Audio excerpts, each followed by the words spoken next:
All right, Margaret, we're going to take a look at your freestyle now from the above view, front straight on.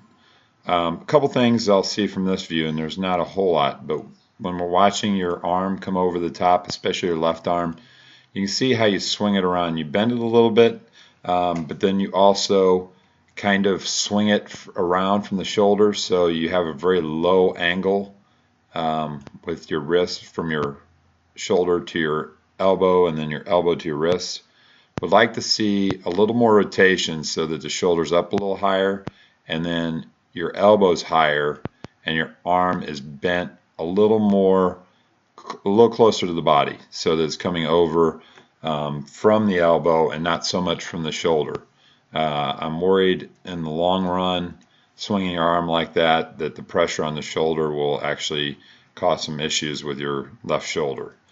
We've kind of talked about that, but you can see how you're swinging it around right there, and really it causes a lot of torque on the shoulder, and it's a very low angle. It's more like a butterfly stroke than a freestyle stroke anyways, so there's a little more labor involved with that. So again, you just want it to be higher, and then as you came in, and I'm going to back it up just a couple frames, you can see how you're sweeping it in. I would like to see you set your hand in, so on freestyle have that shoulder a little bit more up and bring that hand forward, just setting it forward into the water, okay, in that direct line instead of sweeping it across in that line.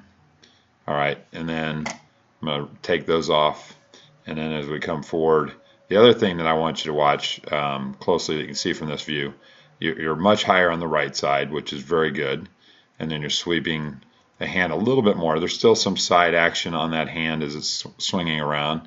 But you're burying the head a little bit too, and you have a lot of different head positions that you're using when you swim.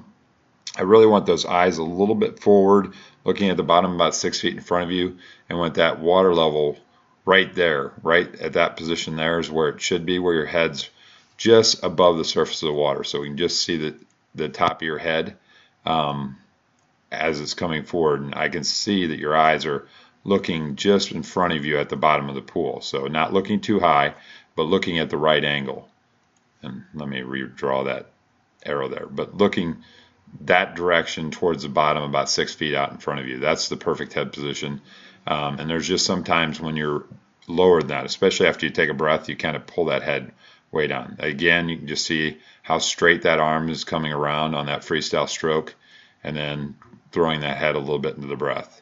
And then much better on your right side. So again, we just want, I would like to see the left side with this high shoulder and this elbow bend here.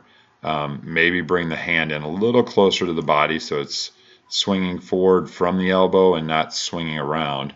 But it's very close on that side. But you get more shoulder roll on that side, and that's what we want to see. And then good reach there.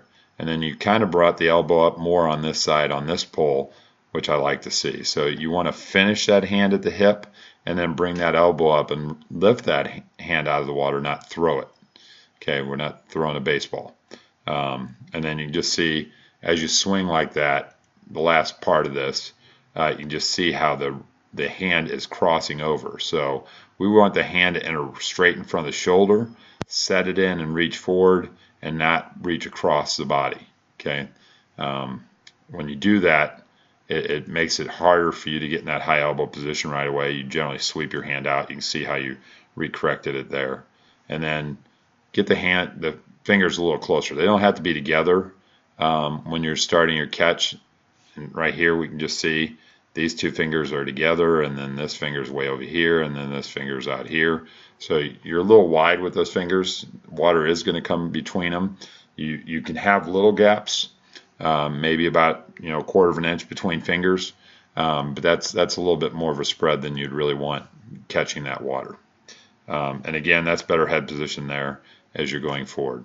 We'll look at the other views and talk about the other things. There are good things within your stroke. I like your tempo. I like your aggressiveness.